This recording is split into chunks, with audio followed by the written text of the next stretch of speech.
This is Paul Kelly for Eat, Sleep, Box and Repeat. I'm joined by Sean Mccomb. Sean, how are you? All good, my man. All good. Happy days. Thanks very much for doing this. So firstly, well, how are you feeling then in camp at the minute? How's training camp going for this fight?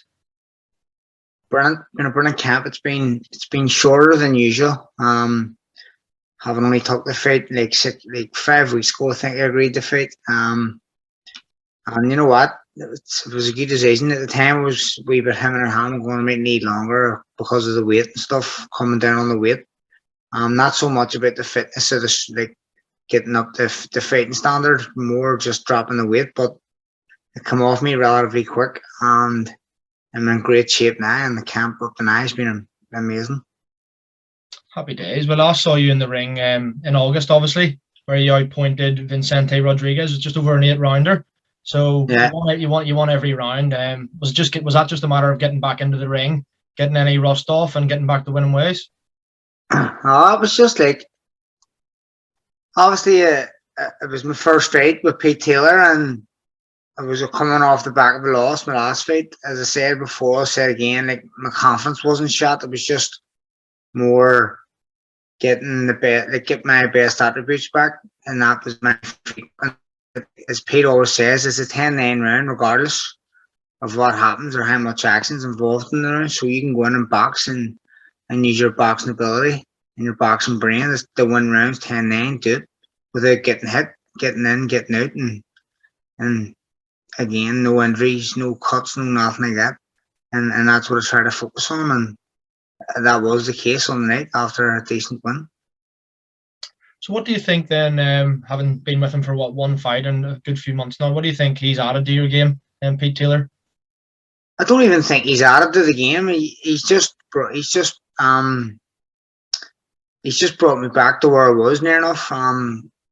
Obviously in the amateurs, we Pete works off a lot of the same program that we worked off in the amateur setup in the Irish elite team, and I remember coming and joining Pete, and he was doing all the same drills that we done on the Irish team, and it was like I was like a novice again, complete like beginner. All the rest of the boys were flying doing the drills, and I was going, what the fuck am I doing here? Like I was just lost. But I've done them before. I was just so long away from them, 2-3 years away from doing them drills, and after about a week or two, as Pete says, muscle memory kicked in, and it all just started flowing again, coming back. All the drills, the same time punches, the combinations, the feet work, and everything just gel together again after a few years out, and even more so now. Like I would say I'm one of the leaders now in the gym at going through the drills, because I'd done them for so long before on the high performance, and now I'm sort of leading the way for others, and it's definitely playing a part in my boxing, and I feel amazing. I feel brilliant now. I know exactly what my style is, whereas before I was a wee bit confused, coming in their pro game, wondering, do I move my feet still, because obviously there's this thing said that you need to plant your feet more in the pro games. You need to really sit down on your punches and that power shots go, and that was something that I thought I needed to do, and something I did do a wee bit of, but it's not the case. It's really not the case. I feel myself now having better shots with speed and with feet involved, and it's basically just down to technique where the power comes from. So Pete's brought that out of me, and I feel now it's flowing lovely. Happy days, happy days. Well, obviously you're up against Ronny Clark. What do you make of him as an opponent? Great opponent, great name. One that I'll not be taking lightly. I've put on a really good camp and got really good tactics together, really good sparring partners, very similar to Ronny. I know what he's about. I know he comes to win, and he's a great character himself. And it'll be good for boxing. He's very familiar with Belfast as well. He's trained here for a long time with Tony Dunlap and stuff. So listen, it'll be no stranger area to him. He'll be there. He'll be here to win. He'll be coming to win. He'll be coming for the upset, and it's a great fight to have on the record. He's a great name, and one I'm really looking forward to sharing ring with. So what threats do you think he poses to you? Obviously, you're not going to give a game of hand away, but he's a southpaw like yourself, and we saw him against Selfa Barrett I know it was a good few years ago now, but he upset the apple cart there. So how do you make sure that doesn't happen to you? It's about being switched on fully, like treating his fight like from now on, every fight has to be treated the same. Treat like a world title fight. The tactics you have to really drill the tactics over and over again over the course of the 6 to 8 week training camp.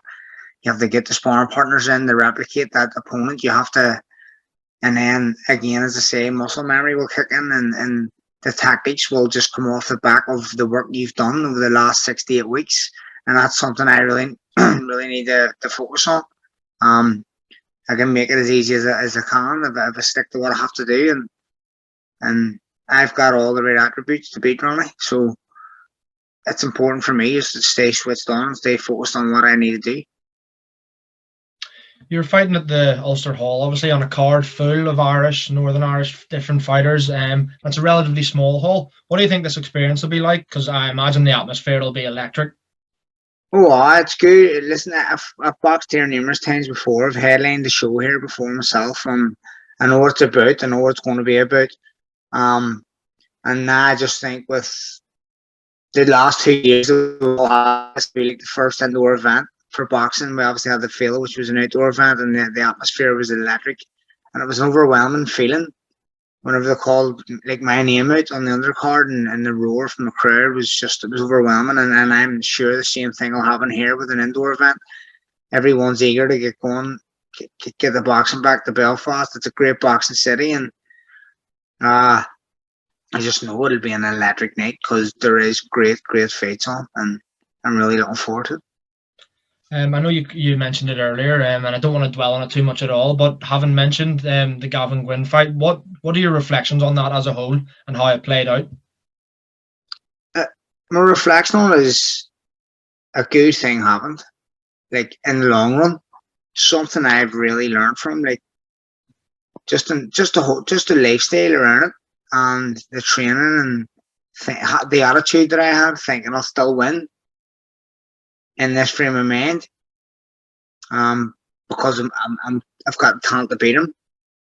But like as I said before, you can be 100% physically ready, but if you're even 50 or 60, or if you're 80% mentally ready, you're beat.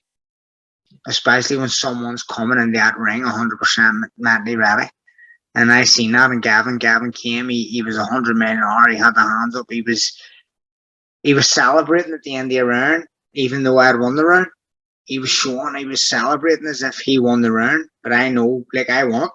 I watched back, it was an easy round. But he had that in him, and it was just, I had a lot going on, and I thought I'll win this fight, get over and done with, and then I'll get myself right. But based on talent alone, but I didn't want to be here for 1 second. I'm thinking, if I ever come across that again where I'm mentally even 98%, I'm not going in there. I don't care.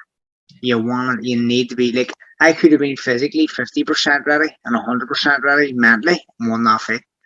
But when it was switched to 100% physically and 50% mentally, absolutely no chance, because you're near enough beat before you get in mentally. Well, it's good that you can be so honest and all about it now. So obviously looking ahead to this fight, I know you wouldn't want to look past an opponent at all, but what would your aspirations be, provided you won on Saturday for next year, for 2022?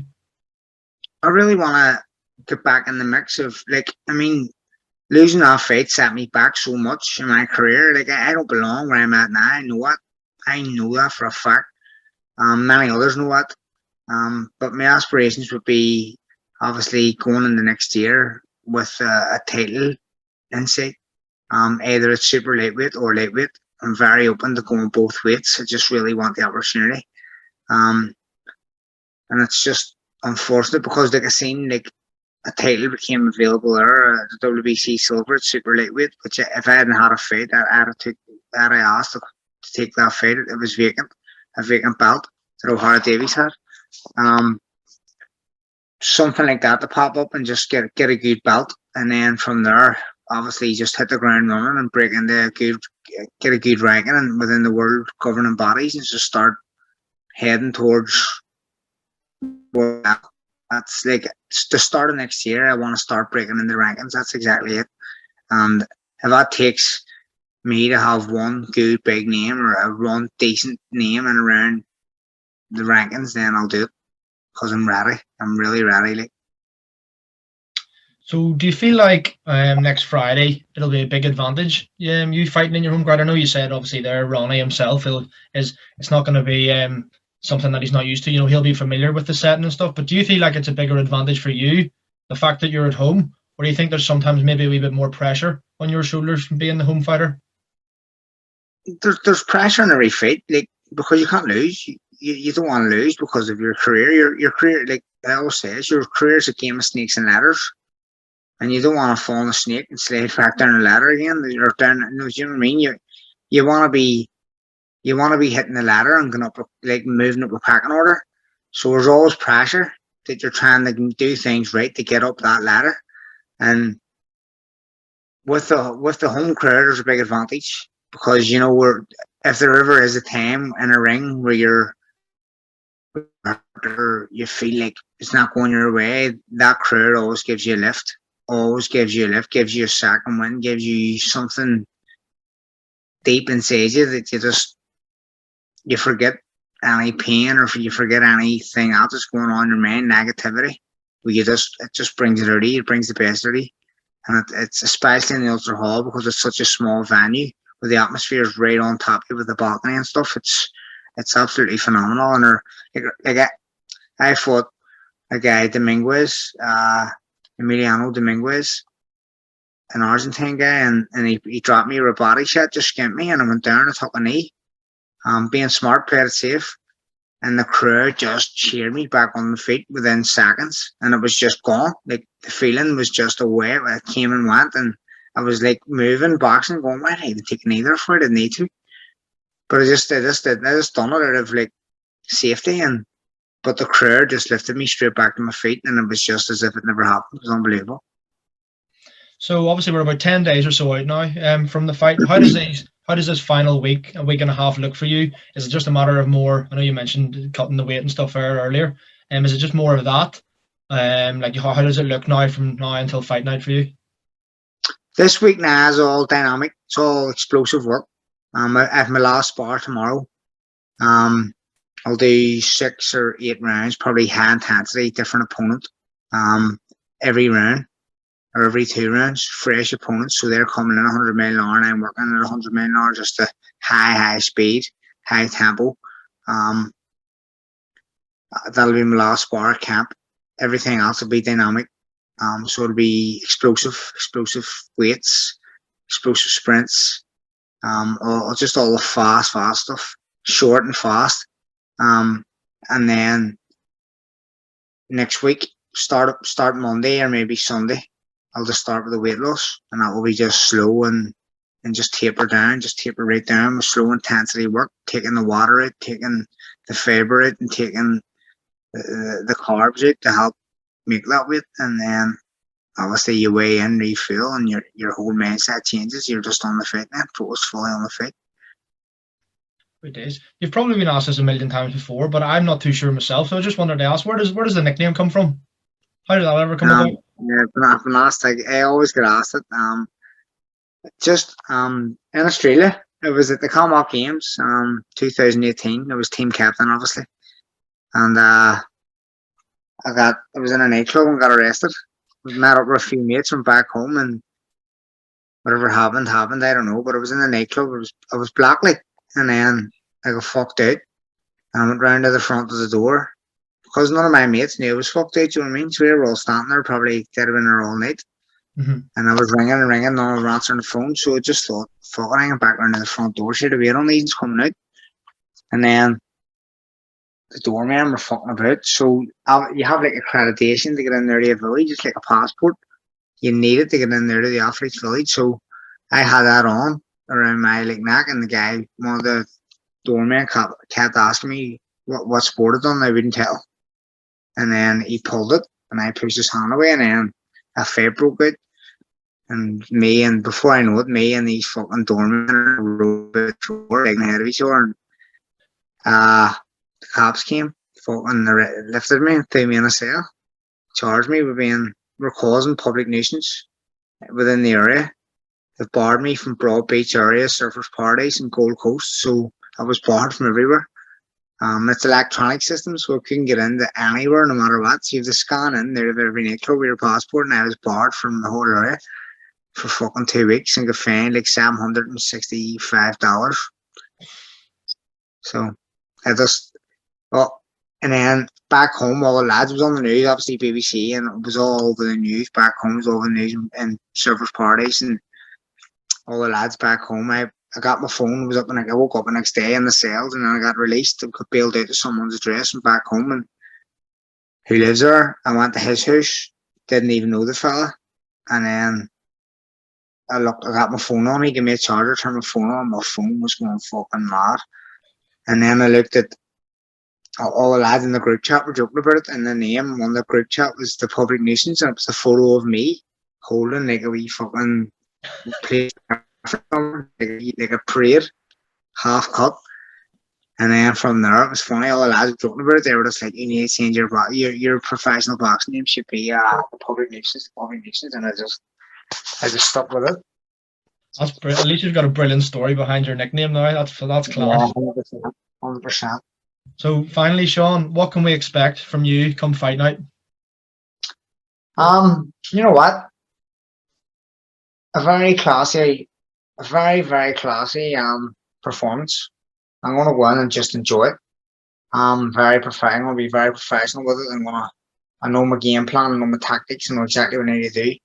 I know what Ronny brings to the table, and I'm gonna be fully focused for the 8 rounds, and I'm gonna put on a classy performance. That's exactly what I'm gonna do. Brilliant, Sean. Well, thanks very much for your time. Really appreciate you speaking to us. Happy days, no worries. That eat, sleep, box, and repeat. Yeah. Top man. All the best. Man.